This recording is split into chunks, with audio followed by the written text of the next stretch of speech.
Olá, tudo bem? Bem-vindos aqui ao nosso canal para mais um vídeo. E nesta oportunidade, nós iremos responder a um questionamento de um recorte de um pequeno vídeo que me enviaram.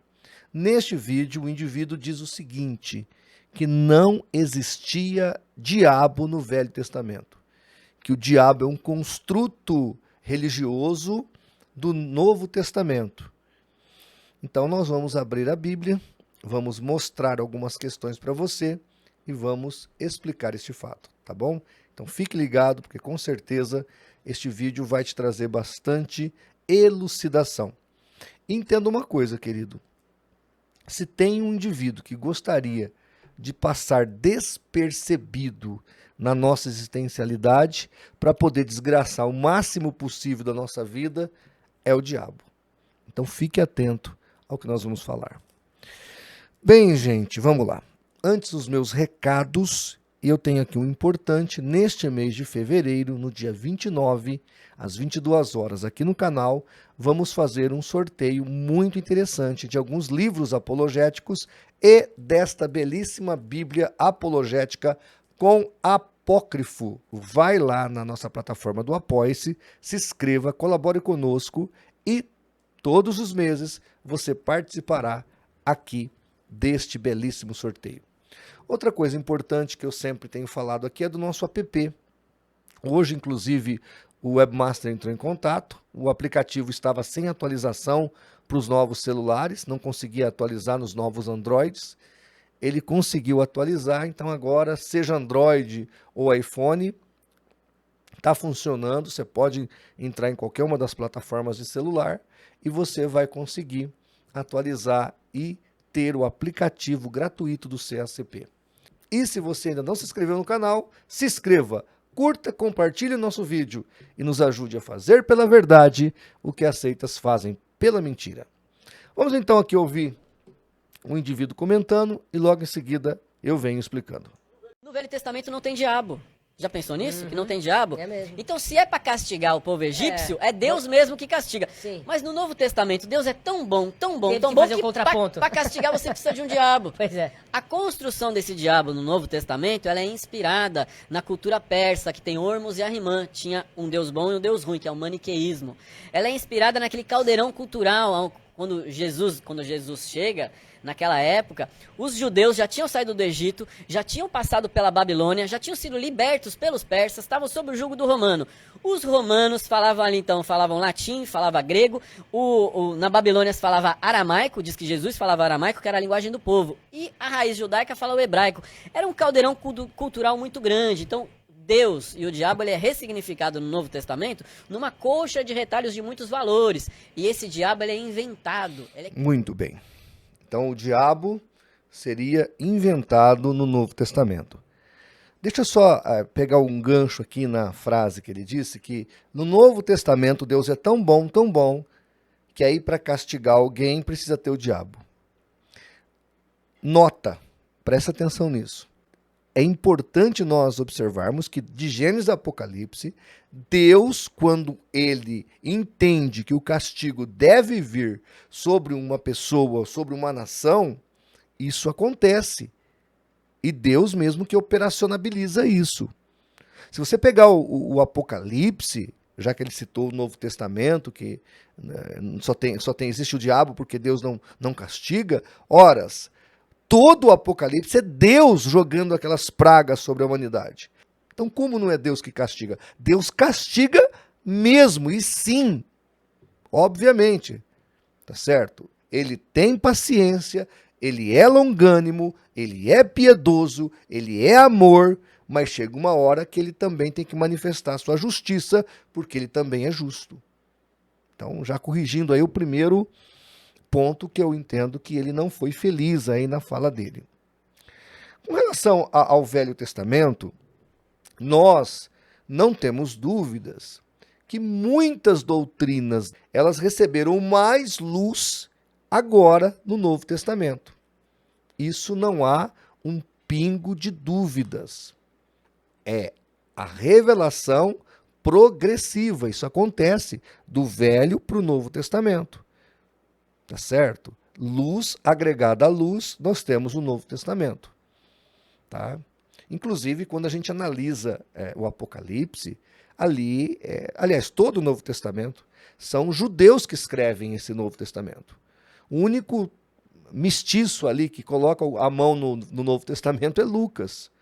Lucas escreve e ele era mestiço, mas ainda faz toda a pesquisa dele ouvindo os primeiros cristãos que eram judeus.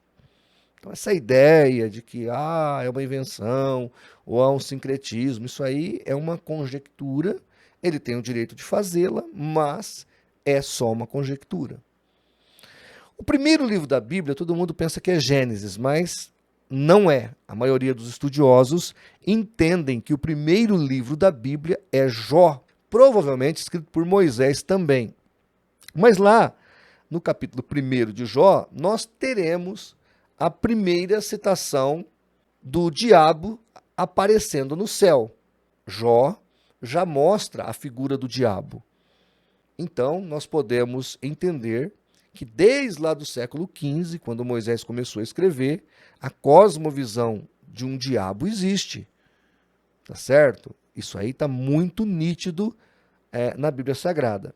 Depois nós temos Gênesis capítulo 3. Então a serpente que vai picar o calcanhar do descendente salvador prometido em Gênesis 3,15 é o diabo.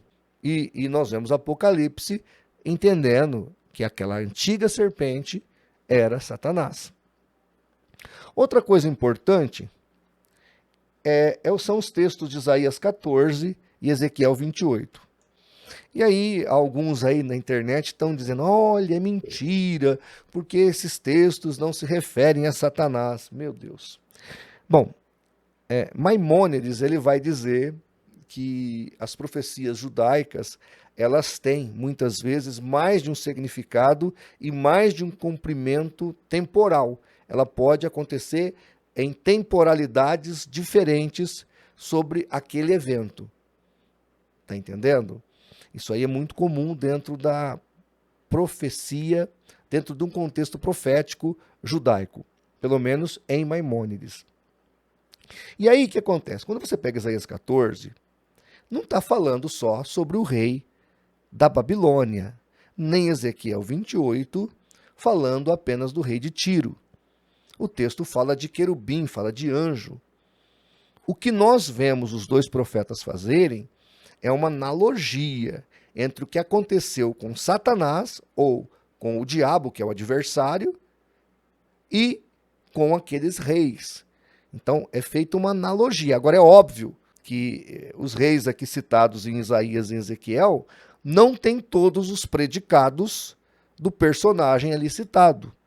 Então, tanto Isaías quanto Ezequiel não estão falando apenas de dois reis humanos, mas além dos dois reis humanos, eles estão falando de Satanás, ou do adversário.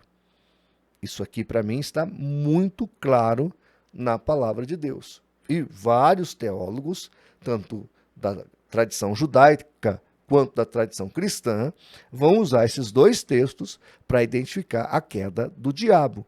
E quando a gente analisa lá o texto de Apocalipse, que Satanás é expulso dos céus, aquilo é anacrônico. Aquele texto lá de Apocalipse é anacrônico. Tá certo? Porque lá em Apocalipse é uma visão do que aconteceu lá atrás, antes da queda humana. Tanto que, se você observar, Jesus fala no Evangelho de Lucas que ele via Satanás caindo do céu como um raio. Então veja, o próprio Jesus viu essa queda que é mostrada em Apocalipse. Tá certo? Ali você vê a rebelião, ele arrasta com a sua cauda 1/3 dos anjos e ele promove essa rebelião primeiro lá no céu. E depois ele traz a sua tentação a Adão e Eva. Inclusive Deus, no capítulo 2 de Gênesis, ele vai pedir para Adão e Eva cuidar do jardim. Por quê? Porque havia o inimigo. Tá certo? Então, assim, não há dúvidas de que o Velho Testamento fala disso. Tem um texto aqui do professor Luiz Saião, que ele fala o seguinte: existem algumas passagens bíblicas do Antigo Testamento que falam de Satanás como ser pessoal. Alguns textos de Jó, aí ele cita aqui os textos, de Zacarias, quando o sacerdote é acusado ali, o sumo sacerdote, e de 1 Crônicas 21:1, além de Gênesis capítulo 3. Então, veja, o professor Luiz Saião, que é um hebraísta, ele entende que existe textos evidenciais falando do diabo no Velho Testamento. Obviamente que são poucos os textos, mas não só com relação à revelação da pessoa do diabo. Há muito mais doutrinas neotestamentárias que trazem luz a assuntos que no Velho Testamento não trouxe toda evidencialidade teológica. Ficou lacunas. Então vem o Novo Testamento, que é o antítipo, que é a realidade do tipo, já que o tipo é o Velho Testamento, mostrando e preenchendo todas as lacunas. Voltando aqui então, nós temos vários textos deixando claro no Velho Testamento que o diabo é um indivíduo real, pessoal, e ele sempre está tentando e perturbando as pessoas, levando-as a blasfemar e se tornar também adversárias de Deus, desde o paraíso, tá bom? Gente, espero que eu tenha sanado a sua dúvida, e se Deus assim permitir, até o nosso próximo vídeo.